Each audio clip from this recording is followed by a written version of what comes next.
Hey, what do you think you're doing? The scream came out of nowhere, loud enough to scare the fish back into last season. I turned around, startled, only to find a woman marching toward me with a clipboard like it was a weaponized Bible. According to her, my peaceful morning of fishing was a violation of some sacred neighborhood code I'd apparently broken by existing. I thought she was joking until she started citing community water management like she had jurisdiction over the clouds. Ever had your lake day turn into a courtroom drama? Drop a comment if your HOA's ever gone full tyrant, because what happened next, you're not ready. My name is Owen Hartley and I test lake water for a living, but that day it was my patience being tested. After years of checking pH levels and monitoring treatment facilities across Montana, I had finally saved enough to buy this beautiful house right on the shore of Clearwater Lake. The property had cost me nearly everything I'd accumulated over 5 years of careful budgeting, brown bag lunches and skipping vacations, but waking up to that water surrounded by pine trees felt worth every sacrifice I'd made. This particular morning was perfect. 6:30 a.m., not a cloud in the sky, and the lake so still it looked like glass. I'd been casting my line for maybe 20 minutes, enjoying the absolute tranquility, when Hurricane Clarice made her dramatic entrance. She stormed across the perfectly manicured grass with the confidence of someone who'd never been told no in her life, pointing an accusatory finger at a freshly installed sign that read, "Community Water HOA managed." I'd noticed the sign when I came out that morning, but figured it was some general community notice that didn't apply to me since I was clearly on my own property, casting from my own shoreline. The sign looked brand new, like it had been installed specifically for this confrontation, and I later learned that's exactly what had happened. "You are violating neighborhood regulations," she announced with the authority of a military commander addressing insubordinate troops. Her voice carried across the quiet morning air with enough volume to wake anyone who might still be sleeping, and I could see curtains already starting to twitch in nearby windows as neighbors began to take notice of the disturbance.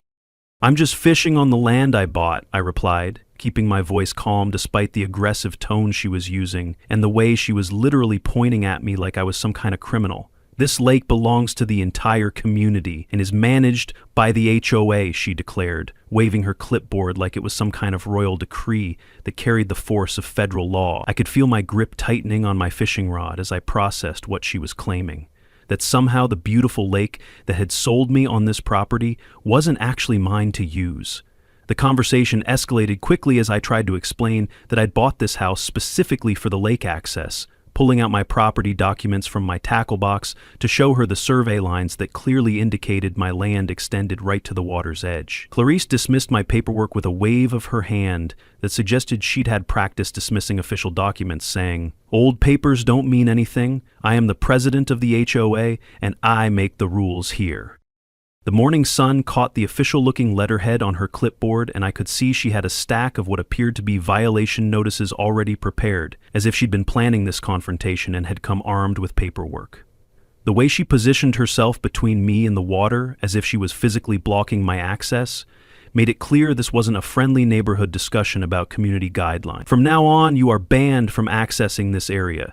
Any violations will result in a $500 fine," she announced with the satisfaction of someone who clearly enjoyed wielding power over others and expected immediate compliance with her demands.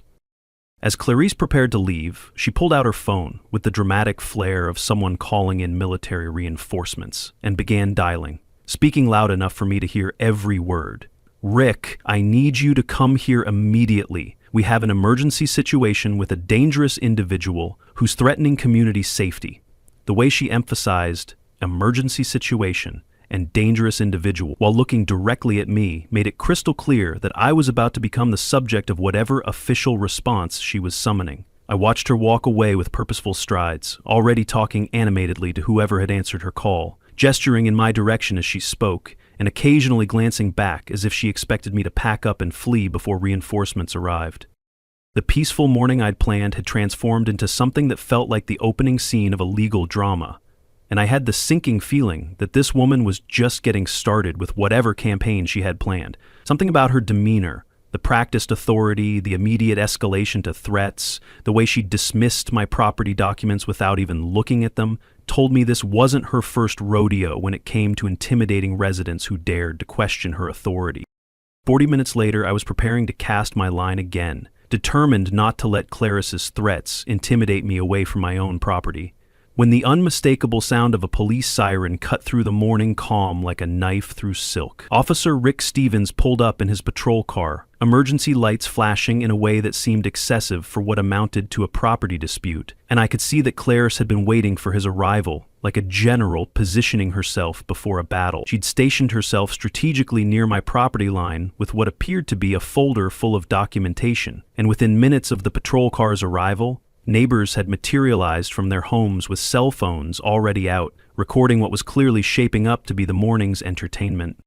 Clarice immediately launched into what could only be described as an Oscar-worthy performance, placing her hand dramatically on her forehead as she told Officer Stevens, "I warned him about the violation, but he became aggressive and threatened me." I felt my jaw clench as I listened to her completely fabricate a version of events that bore no resemblance to our actual conversation. But I forced myself to stay calm and simply present the facts, along with my property survey from 1987.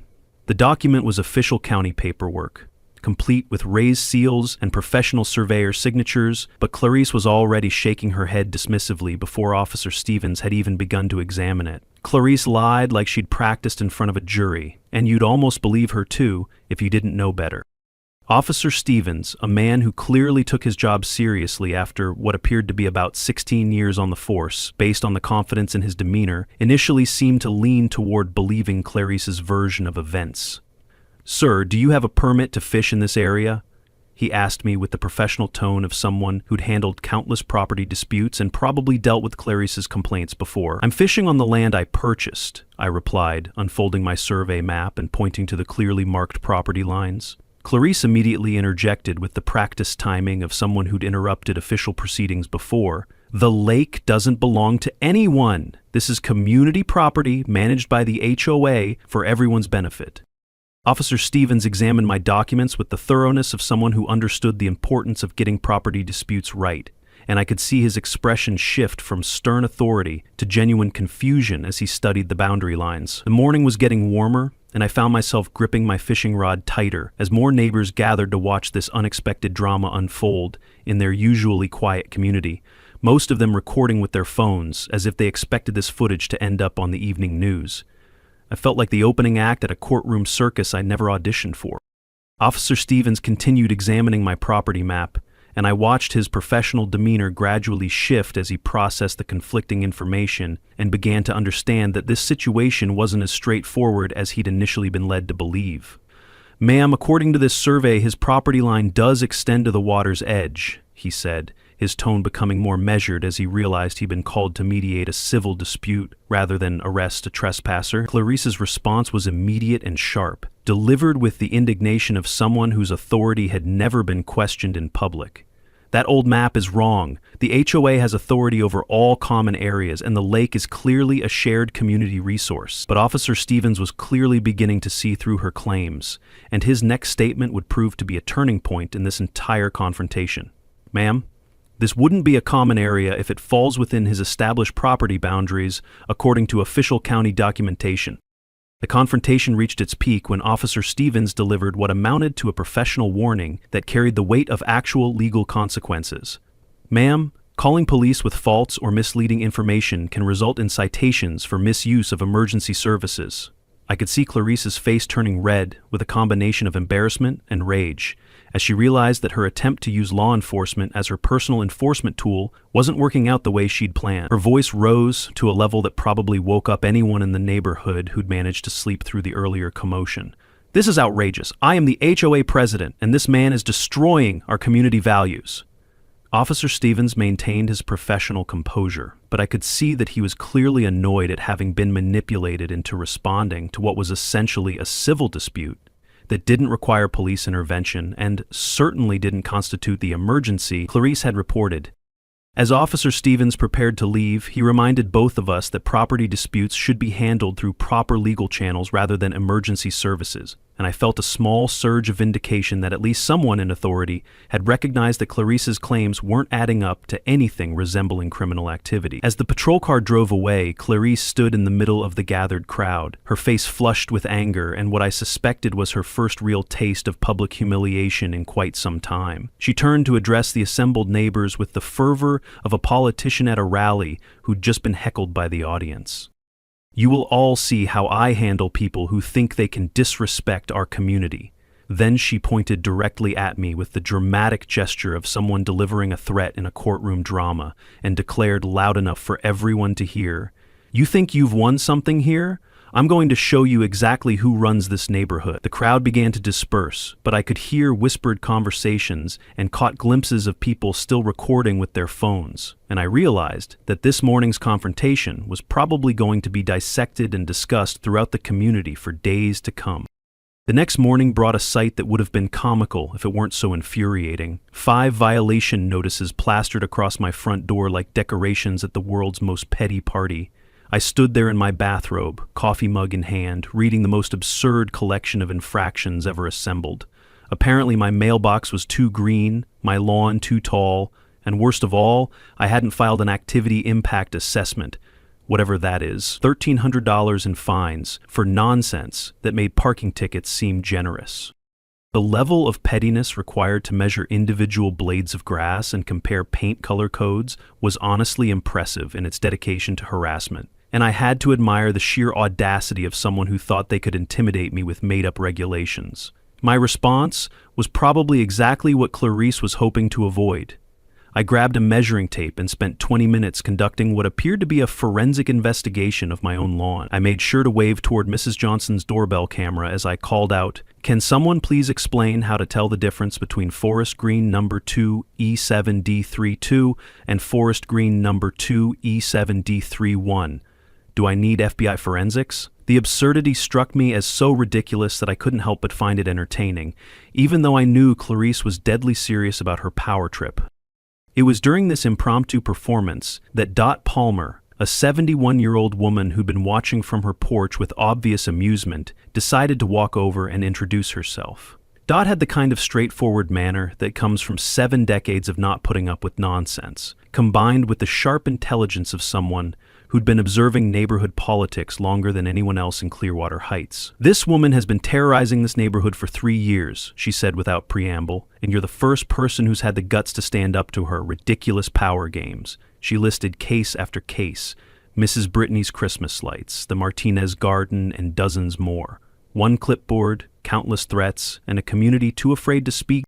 She thinks being HOA president makes her some kind of constitutional monarch, Dot informed me with the precision of someone who'd been keeping detailed records. As we talked, I began to understand the systematic nature of Clarice's approach to community control. This wasn't random harassment, but a carefully orchestrated campaign to establish dominance over anyone who didn't immediately submit to her authority. Most residents had simply learned to avoid confrontation by following whatever arbitrary rules Clarice decided to implement, even when those rules had no basis in the actual HOA bylaws. I started taking photos of every violation notice, making note of the timestamps, doing what I do best in my professional life, documenting everything with methodical precision. The harassment escalated when I received a phone call from the HOA's legal representation informing me that I had 48 hours to pay $1,300 or face a property lien. The voice was professional but clearly reading from a script, and when I asked specific questions about the legal basis for the violations, the responses became vague and evasive. That afternoon, Clarice herself arrived at my door with a certified letter, wearing a smile that suggested she was enjoying every moment of this power play. "This is what happens when people don't understand their place in the community," she said, handing me the envelope with obvious satisfaction. 48 hours, Mr. Hartley." As she walked away, I noticed she was taking photos of my property with her phone, clearly documenting potential future violations. That evening, as I sat in my kitchen, reviewing the mounting pile of paperwork and calculating the financial impact of Clarice's harassment campaign, I realized that this situation had escalated far beyond a simple neighborhood dispute. Dot appeared at my door just after sunset with a folded piece of paper, glancing around to make sure Clarice wasn't watching. County courthouse basement records, she said quietly, pressing the note into my hand. Ask about the original lake development permits from 1973. There's something not right about her claims about HOA authority over the water, and I think you might find some very interesting information if you dig into the actual history of this property. She handed me the note and added with conviction, Your house wasn't the only one built here that year, and there were some specific agreements about water access that might still be legally binding and completely invalidate everything she's been claiming. Clarice's next move was to take her campaign public in a way that would have impressed any political strategist running a smear operation. She organized what she called a community safety meeting in the shared courtyard area, complete with a portable microphone system that made her voice echo across the entire neighborhood. Her community forum posts had been circulating for days, featuring carefully angled photos of me fishing, accompanied by warnings about dangerous individuals who refused to follow community regulations and threatened the safety of our families. The campaign was remarkably sophisticated. 8 different photos taken from various angles to make it look like I was some kind of persistent threat, accompanied by text that made my morning fishing routine sound like a criminal conspiracy. 67 comments supported her crusade, with only 3 people, including Dot, attempting to provide any balance to the increasingly hysterical narrative. I decided to attend the meeting, positioning myself at the edge of the crowd while discreetly recording the proceedings on my phone. Clarice had positioned herself on a makeshift stage, clipboard held like a royal scepter, delivering what could only be described as a campaign speech. Our property values are under attack. We cannot allow lawlessness to take root in our community. This individual shows complete disregard for the rules that make our neighborhoods safe and desirable. The crowd of 35 residents responded with enthusiasm, waving printed copies of various HOA regulations that most of them had probably never read before. When I entered the gathering, parents clutched their kids. Neighbors outperformed each other with outrage, painting my fishing as a threat, my silence as rebellion. When I tried to request 2 minutes to present my side of the story, Clarice immediately shut me down. We don't allow disruptions at official community meetings. The vote was swift and brutal. Democracy had spoken, and I'd been exiled by a landslide vote. Clarice's triumphant response earned a standing ovation. Those who refuse to respect our community standards will not be permitted to divide us. I stood at the back of the crowd, watching my neighbors celebrate what amounted to my banishment from community life, based entirely on fabricated accusations and manufactured fear. The social consequences became apparent immediately and were more extensive than I'd anticipated. The grocery store cashier avoided eye contact, the mail carrier seemed perpetually rushed, and even the pizza delivery driver appeared suspicious when he brought my order. Children crossed the street when they saw me coming, and I realized that Clarice's character assassination had been remarkably effective at turning me into a pariah in my own neighborhood. The isolation was so complete that I seriously considered calling a real estate agent and cutting my losses by selling the house I'd worked so hard to afford. That evening, as I sat alone in my kitchen wondering if the peaceful lake life I'd envisioned was worth this level of community hostility, I decided to clean out my garage and start preparing for a potential move. While sorting through boxes that the previous homeowner had left behind, I discovered something that would change everything. A file container labeled Bellerman's 1973 through 1985, listed as important water agreements in faded handwriting. My hands literally froze on the lid as I processed what this discovery might mean. The timing was too coincidental to ignore. Dot had specifically mentioned 1973 water permits, and here was a box of documents from exactly that time period. As I prepared to open what might be the key to understanding my legal position, I could hear Clarice's voice carrying across the neighborhood from what sounded like another impromptu gathering of supporters celebrating their victory over the community threat. Opening that file container was like stepping into a time machine that transported me back to an era when property rights were apparently taken much more seriously than they seem to be today, and when legal agreements were crafted with precision that left no room for misinterpretation. The documents were aged but intact. Legal fossils, each stamped with raised county seals and signed by officials as if whispering from a courtroom 4 decades ago. At the top of the stack was a court ruling titled Water Access Rights Final Determination, dated October 15, 1973, and as I read the carefully typed legal language, I felt my understanding of the entire situation begin to shift in ways I couldn't have imagined when I'd first encountered Clarice's clipboard-wielding authority that morning by the lake. The document granted exclusive water access and usage rights to the property located at, and then listed my exact address with surveyor precision, including but not limited to fishing, recreational boating, water collection activities, and any other reasonable use of the adjacent water source. More importantly for my current situation, the court ruling explicitly stated that local housing associations, homeowner groups, community organizations, or similar entities are permanently prohibited from restricting, limiting, or interfering with these established water access rights in any manner whatsoever. The language was unambiguous and clearly designed to prevent exactly the kind of harassment I'd been experiencing from Clarice and her HOA board. The surveyor's maps were hand-drawn with the precision of engineers who took their work seriously, showing the exact boundaries of the lake and marking specific access points that had been legally designated for my property with measurements down to the foot, stamped, sealed, and signed like a legal time capsule built to shut down HOA nonsense decades later. As someone who works with technical documentation every day, I could recognize authentic legal paperwork when I saw it, and these documents were as legitimate and professionally prepared as any government filing I'd ever encountered. One clause stopped me cold. These water rights shall pass with the property and cannot be limited by any later rules, boards, or community votes, ever. It was clear, brutal, final. I sat in stunned silence for what felt like several minutes, processing the implications of what I'd just discovered, while listening to Clarice's voice still echoing from somewhere in the neighborhood, completely unaware that her entire campaign against me was built on a foundation of legal ignorance that was about to crumble spectacularly.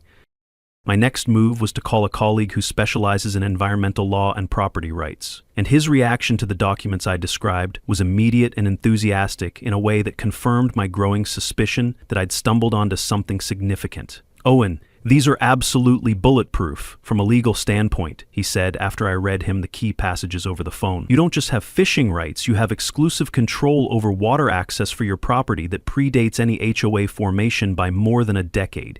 Any interference with these rights constitutes legal harassment, and you have grounds for significant legal action if you choose to pursue it." Turns out the 70s had more backbone than today's HOA boards. He practically laughed when I read him the clause. The beauty of these documents is that they predate any HOA formation by years, which means there's no legal mechanism for a homeowners association to override them.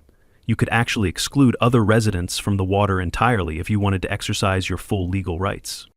While I was absorbing this information and planning my next steps, Clarice was preparing what she clearly intended to be her final devastating blow to my resistance, apparently confident that her community campaign had isolated me sufficiently to force my surrender.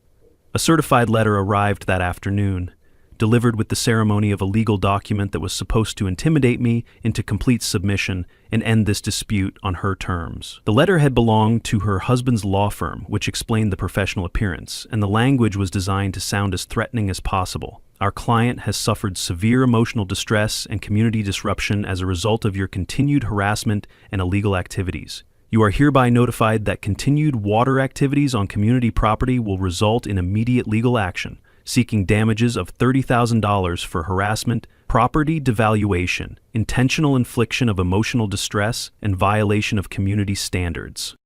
The letter gave me 24 hours to cease all prohibited activities and vacate the disputed area permanently or face the full legal consequences of my criminal behavior and deliberate violation of community regulations.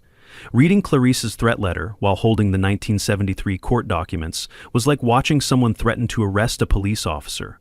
The irony was so perfect it was almost comedic in its complete reversal of the actual legal reality. Here was a woman threatening to sue me for using water that I legally owned, claiming harassment while she was the one who had been systematically harassing me, and invoking property law while being completely ignorant of the actual legal standing of the property in question. I spent the rest of the afternoon making copies of all the historical documents and developing a strategy for the confrontation I knew was coming, deciding that Clarice's public campaign against me deserved a public response that would demonstrate exactly how wrong she'd been about everything. Rather than responding through lawyers or trying to resolve this quietly behind the scenes, I decided that someone who had conducted such a thorough character assassination deserved to face the consequences in front of the same community she'd turned against me. That evening, I called Clarice directly and her confidence was immediately apparent in her voice, suggesting she believed victory was assured, and I was calling to negotiate terms of surrender. "Mr. Hartley," she said with the satisfaction of someone who believed the game was over and she'd won decisively, "I trust you've received our legal notice and understand the seriousness of your situation. I'm prepared to be reasonable if you're ready to admit your mistakes and comply with community standards." I kept my voice calm and professional as I replied, "Mrs. Alden, I've reviewed your letter very carefully, and I think we need to have a community meeting tomorrow morning at 10 a.m. by the lake. I'd like you to bring your HOA board and anyone else who wants to understand the actual legal status of water rights in this neighborhood. It's time we settle this matter properly and publicly." Her response was immediate laughter that carried the confidence of someone who believed she held all the advantages. "You're going to regret challenging me in front of the entire community. Tomorrow, you'll learn exactly what happens to people who think they can fight the system and win against established authority." As I hung up the phone, I realized that Clarice had no idea she was about to discover that sometimes the system works very differently than people assume, especially when they've never bothered to research the actual legal foundations of the authority they claim to possess. The stage was set for a confrontation that would either vindicate her months of harassment or expose her as someone who'd been operating completely outside any legitimate authority from the very beginning. 10 a.m. brought perfect weather for what turned out to be the most satisfying confrontation I've ever witnessed, let alone participated in, with clear skies and calm water that provided an ideal backdrop for the drama that was about to unfold. Clarice marched in like a general at war, clipboard raised like a flag, folder tucked like a loaded weapon, basking in what she assumed would be her final, glorious win. I had already positioned myself at the stone picnic table near the water's edge, with the 1973 documents spread out systematically like evidence in a courtroom, while Dot stood nearby as my key witness, with her phone discreetly recording everything that was about to happen. The morning sun reflected off the lake behind me, creating the kind of dramatic backdrop that you couldn't have planned better if this were a movie scene designed to highlight the importance of the moment. The growing crowd of residents who'd gathered to watch this confrontation included most of the people who'd voted against me at the community meeting, and I could see the anticipation in their faces as they expected to witness my final defeat and removal from their neighborhood. Word had spread through the community that this would be the definitive resolution of the fishing dispute, and people had positioned themselves with phones ready to record what they assumed would be Clarice's triumphant vindication. The confrontation began exactly as I had expected, with Clarice dismissing my evidence before she'd even examined it, demonstrating the kind of arrogance that comes from never having been challenged successfully in a public forum. "Mr. Hartley," she announced loud enough for the growing crowd to hear, projecting her voice like an actor on stage. "I don't know what kind of dusty old papers you think you've found, but they cannot possibly supersede current HOA regulations and established community standards that have been voted on and approved by residents." I stayed calm, letting the pages speak louder than I ever could, each one placed with the quiet precision of a checkmate move.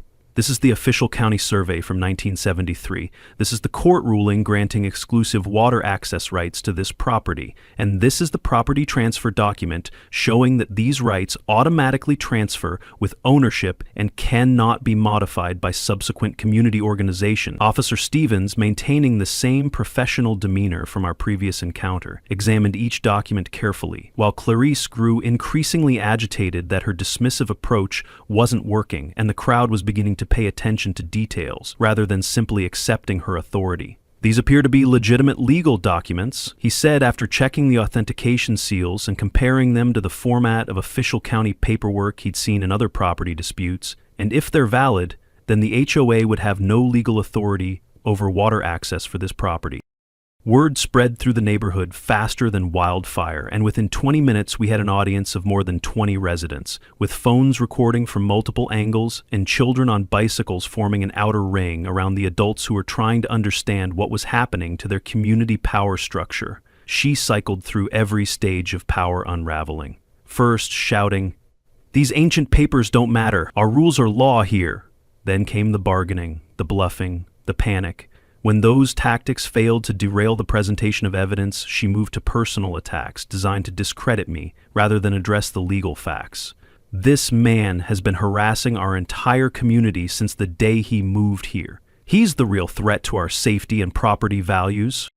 Finally, as the weight of public scrutiny and legal evidence became overwhelming and her usual tactics proved ineffective, she revealed what this had really been about all along with a moment of unguarded honesty. "I won't lose control of this community. I've worked too hard to build my position here. These people elected me to maintain order and enforce standards." The turning point came when I calmly explained the historical context to the assembled crowd, speaking directly to the residents who'd been manipulated into supporting Clarice's campaign against me. In 1973, the county court granted this property exclusive water access rights as part of the original development agreement. When I bought this house, I bought those rights along with it. The HOA was formed in 1985, 12 years after these rights were established. They never had legal authority over this water, which means every fine, every restriction, and every threat has been based on a complete misunderstanding of property law. I watched the faces in the crowd as people began to understand the implications of what I was saying and realized that they'd been participants in harassment that had no legal foundation whatsoever. Mrs. Johnson called out with obvious concern about her own situation. "What about all the fines she's given us over the years? Are those illegal too?"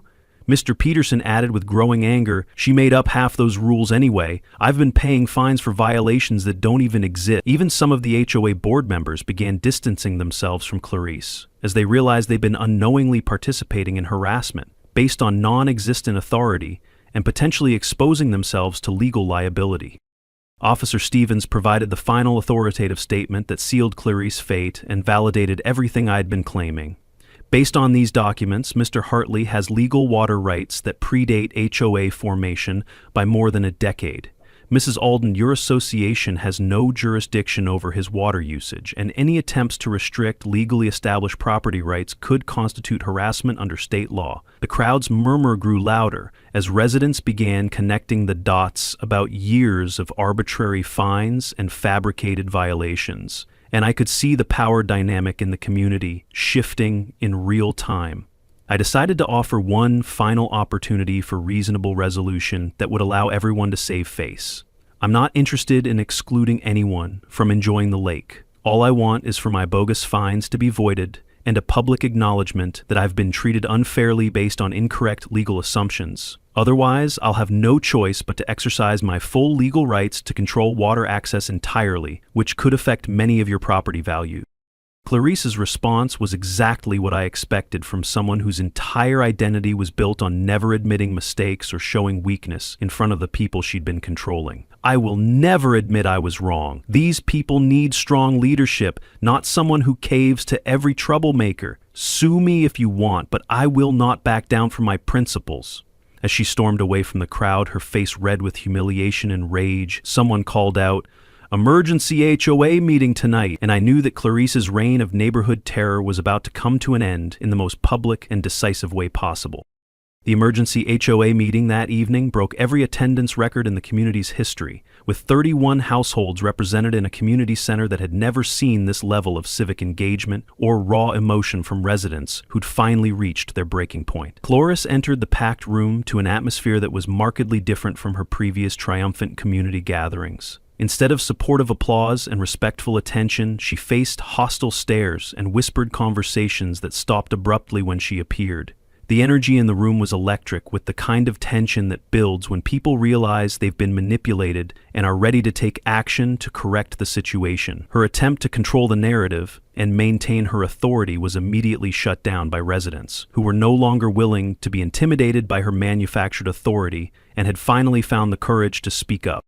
"Sit down," called out Mr. Peterson when she tried to open with her usual commanding presence and take control of the meeting's agenda.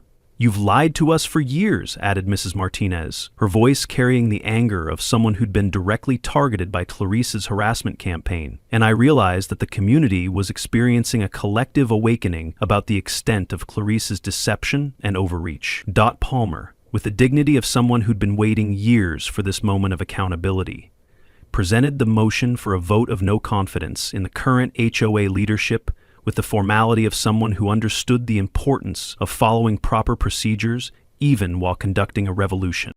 The testimonials that followed were like a dam bursting after years of suppressed frustration, with residents finally feeling safe to speak publicly about experiences they'd previously endured in silence. Mr. Peterson finally burst, She fined me for my Christmas lights, measured them with a gadget she bought just to ruin the holidays. Who does that? Mrs.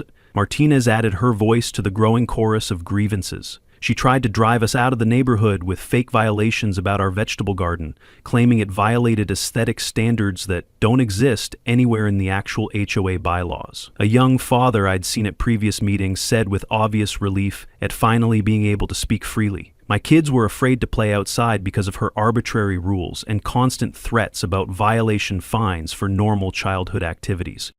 Even one of the HOA board members who'd supported Clarice publicly found the courage to admit the truth about how decisions had been made. She made most policy decisions without consulting the rest of us, and we had no idea she was operating outside her actual authority or that many of the rules she was enforcing had no legal basis whatsoever. The vote was swift and decisive in a way that demonstrated just how completely Clarice had lost the support of the community she'd claimed to be protecting. 28 residents voted for her removal, with only 4 holdouts who were clearly her closest allies and probably feared retaliation if they abandoned her publicly. Dot was unanimously approved as interim president, and the first official act of the new leadership was to void all of my fines by a vote of 31-0, with Clarice not even bothering to participate in the voting process. Clarice didn't even attempt to defend her actions or present her side of the story. She simply sat in the back corner with her arms crossed, occasionally muttering under her breath about ungrateful residents and everything she'd done for this community, in a way that suggested she still didn't understand why people were angry with her. When the meeting officially ended with her removal from office and the reversal of most of her controversial policies, she stormed out with a final declaration that demonstrated her complete inability to accept responsibility. You'll all regret this betrayal when property values start declining and this community falls apart without proper leadership. 3 days later, a for sale appeared in her front yard like a flag of surrender, and by Friday morning, moving trucks were loading her belongings while neighbors watched from their windows. Not with sadness at losing a community leader, but with visible relief that a source of constant stress and conflict was finally being removed. The day before the moving trucks arrived, I found a handwritten letter in my mailbox. Clarice's final word to the community she'd terrorized for 3 years. To the residents of Clearwater Heights, it began. I tried to maintain standards and protect property values, but you chose chaos over order. Don't expect me to be responsible for what happens next. Some people simply cannot appreciate strong leadership when they see it. Even in defeat, facing exile from the community she'd controlled, Clarice couldn't acknowledge that she'd been wrong. The letter was pure Clarice, self-righteous, bitter, and completely divorced from reality. I showed it to Dot, who just shook her head and said, "Some people never learn. They just move on to terrorize the next community." The transformation in community atmosphere was immediate and remarkable in ways that demonstrated just how much damage Clarice's authoritarian approach had done to neighborhood relationships and quality of life. I put up a new sign by the lake: Hartley Water Rights, established 1973, fishing welcome, respect the shore. Neighbors clapped as the old HOA plaque hit the trash. The new HOA leadership focused on genuine community improvements rather than arbitrary restrictions. Things like organizing neighborhood cleanups, planning social events that brought people together, and addressing real issues like street lighting and snow removal that actually affected residents' daily lives. Within a month, they'd installed new LED streetlights on the walking path, repaired the playground equipment that had been broken for over a year, and organized the first community barbecue in 3 years. It felt like we'd moved into a different neighborhood overnight. Word spread through legal circles that Clarice might be facing a formal complaint for abuse of authority. A few residents quietly asked me if they should consult a lawyer to review fines they'd paid over the years. I wasn't interested in retribution, just accountability. Focus on moving forward, I told them. The community needs healing, not more battles. But privately, I hoped the experience would follow her to wherever she landed next. A cautionary tale about what happens when power goes unchecked. The personal apologies began trickling in almost immediately. Neighbors I'd never spoken to began waving from porches. One couple brought me homemade pie as an apology for believing Clarice's lies. Kids left sidewalk chalk drawings near my dock. Fish, boats, smiling suns. The neighborhood was healing in real time, rediscovering the sense of community that had been suffocated under months of fear and suspicion. But the most meaningful conversation came from a man I barely knew, who had been one of Clarice's most vocal supporters during the community meeting. He approached me while I was checking my mail, clearly uncomfortable but determined to speak. "We just assumed she was right. She sounded so official," he said, unable to meet my eyes. "I'm sorry for not asking more questions. I'm sorry for voting against you." These moments of genuine contrition meant more to me than any formal vindication could have. Mrs. Johnson apologized personally for believing Clarice's character assassination campaign against me, saying we should have questioned her authority and demanded to see actual evidence much sooner instead of just accepting her word about everything. Even the grocery store cashier, who'd given me the cold shoulder for weeks, went out of her way to be friendly during my next visit. "I heard what really happened," she said while ringing up my groceries. "I'm glad someone finally stood up to her. She tried to get me fired last year for not giving her special treatment. I accepted a limited advisory role to help ensure that future property disputes would be handled with proper research and legal understanding rather than emotional reactions and power games." Victory didn't feel like gloating. It felt like exhaling after months underwater. I wasn't angry anymore. I was just tired and relieved. The weight I'd been carrying since that first morning confrontation had finally lifted, and I could see my reflection in the lake again, without seeing a community pariah staring back. My morning fishing routine returned to the peaceful ritual I'd originally envisioned when I'd saved for 5 years to buy this house, but now I occasionally had company in ways that made the experience even better than I'd imagined. Dot joined me some mornings with her folding chair and a thermos of coffee, and we'd discuss community affairs while watching for signs of fish activity and enjoying the kind of quiet conversation that had been impossible during the months of conflict. "You know," Dot said one morning, sipping her coffee, "you didn't just win. You reminded people they still have a voice. You made this place human again." The most healing moment came 3 weeks after Clarice's departure, when Dot and I organized a community fishing day for the neighborhood kids. 8 children showed up with their parents, eager to learn how to cast a line and patient enough to sit quietly waiting for fish to bite. We provided basic tackle and simple lessons in patience, and I watched these kids, who'd been afraid to play too loudly just a month earlier, laugh and splash at the water's edge without fear of imaginary violations. One little girl caught her first fish and squealed with such pure joy that every adult within hearing distance started smiling. Parents began bringing their children for weekend fishing lessons, and the lake became a gathering place that brought the neighborhood together rather than dividing it into factions based on fear and arbitrary rules. The water that had been the source of so much conflict became a symbol of community healing, and I realized that sometimes fighting for your rights benefits everyone in the community, not just yourself.